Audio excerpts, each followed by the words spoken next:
More information on the Kudus deal, 5 reasons why Spurs haven't signed anyone yet, and could Spurs sign a centre-back that has higher metrics than Christian Romero? Here are your daily Tottenham news headlines.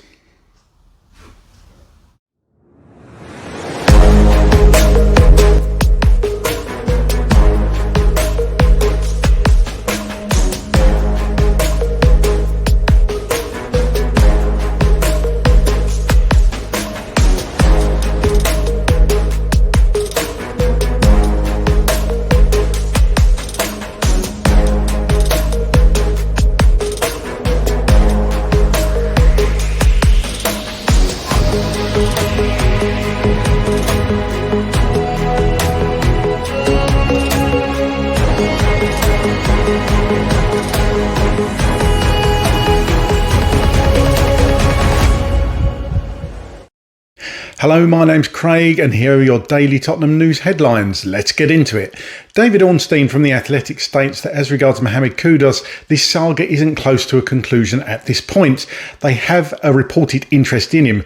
We don't know of it being more than him being one of the options they're considering. We've reported that they inquired about Antoine Semenyo at Bournemouth, having previously liked Brian Mbeumo, and Semenyo has signed a new contract, Ornstein said. So yeah, Kudus is in the orbit of clubs like Tottenham. West Ham might need to sell a player, and he's their most obvious asset.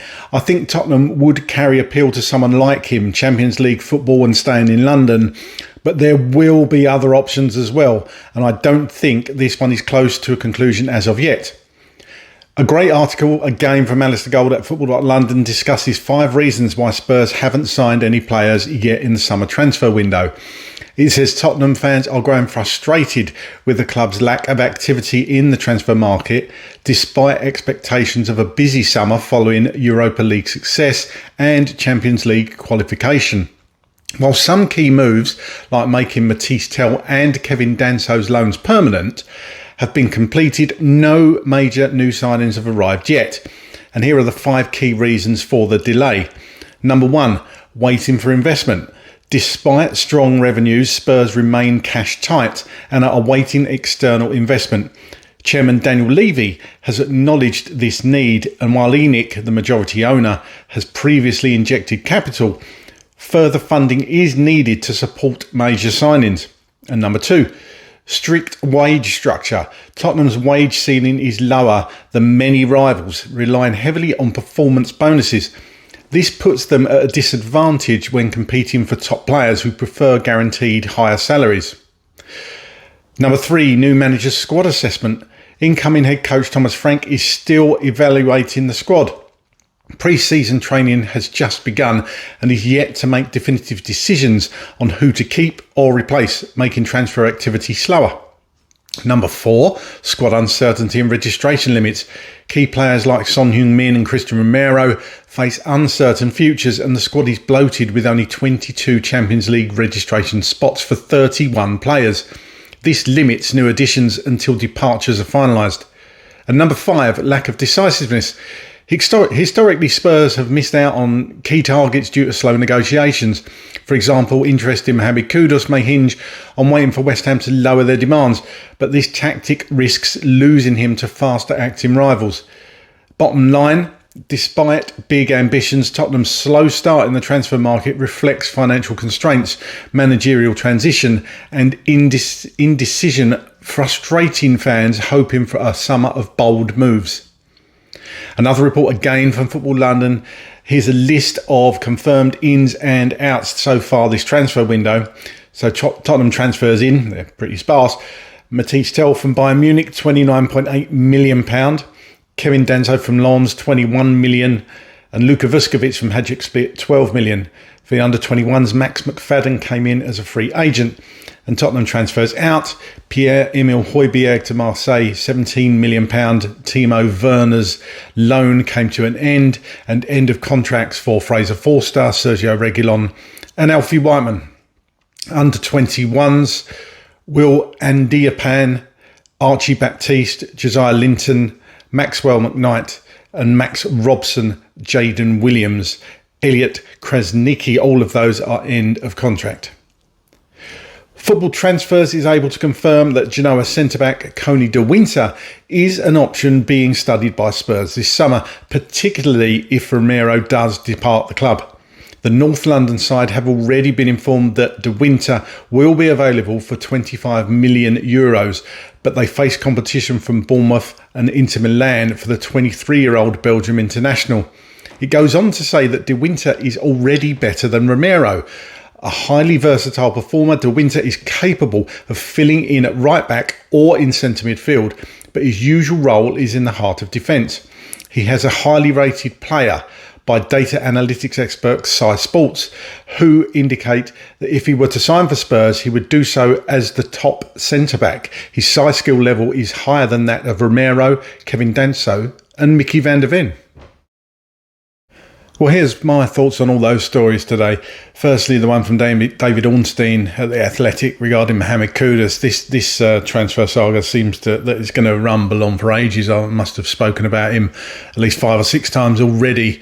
Look, if Spurs want Kudus and they've identified him as the top target, you know, they've mentioned Semenyo we were interested in, and Brian Mbrimo. I'm not sure about Mbrimo. That was just perhaps that was just paper talk because obviously he was with Thomas Frank at Brentford.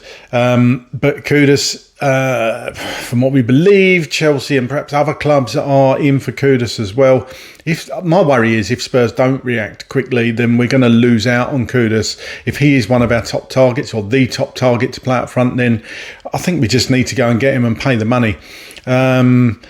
Interesting because West Ham obviously need to sell players, so he's there to be gotten. It sounds like he wants to come to Tottenham, but the club really needs to start making moves and putting in offers for the player. But leading on to Alistair Gold's article at football.london, the 5 reasons why Spurs haven't signed anyone this summer yet, it kind of makes sense.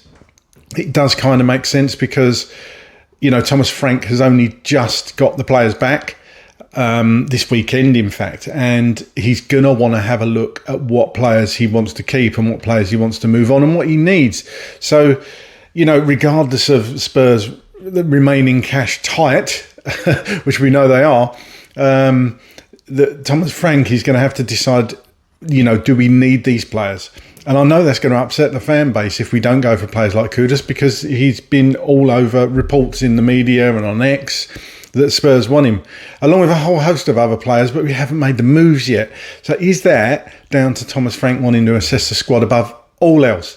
Above all else, that could be that. So I would hope that towards the end of the coming week that Spurs start to make moves in the transfer market, because pre-season games are 2 weeks away now. So, well, that's when they start. And then obviously we go on the tour, and that's even harder to get players in when the club's away. So you would hope and you would think that a lot of work is going to be done this week as regards transfers, and the confirmed ins and outs. Obviously, I read out there. We all know about those. Perhaps some of the under 21s people didn't know about, but I just slung them in so people can see which players have moved on. Obviously, Timo Werner, not much was said about him, of course, because he didn't really play much in the last few months of the season under Ange Postecoglou. Timo Werner obviously gone out the door, and as we know, like Sir Fraser Forster, Reguilon and Alfie Whiteman too. And the ins really, you know, Matisse Tell, obviously, Danso, we know about all those. So, yeah, a little bit frustrating, but, you know, it is what it is with Tottenham. We kind of get used to them being slow in the transfer market. However, this time, 2 seasons ago, wasn't it? You know, the likes of Maddison and Vicario were already through the door at this point. And all we've done is essentially bring in Tel, Danso and Vuskovic. Vuskovic obviously been at the club essentially for 2 years. So come on, Spurs, TikTok. And Koni De Winter, that would be an interesting one. Now, people would say, and I've said on here, that we're well stocked at centre-back. But if we go for Koni De Winter, does that say that Romero's on his way out? Or does it mean the likes of perhaps Dragushin is going to move on? We seem to have a lot of players at centre-back, like I say. So if De Winter, if we do make moves for him, he certainly looks a really, really good player. All his metrics and stats and data are right up there. But if he comes in, does that mean perhaps that Romero is on the way out?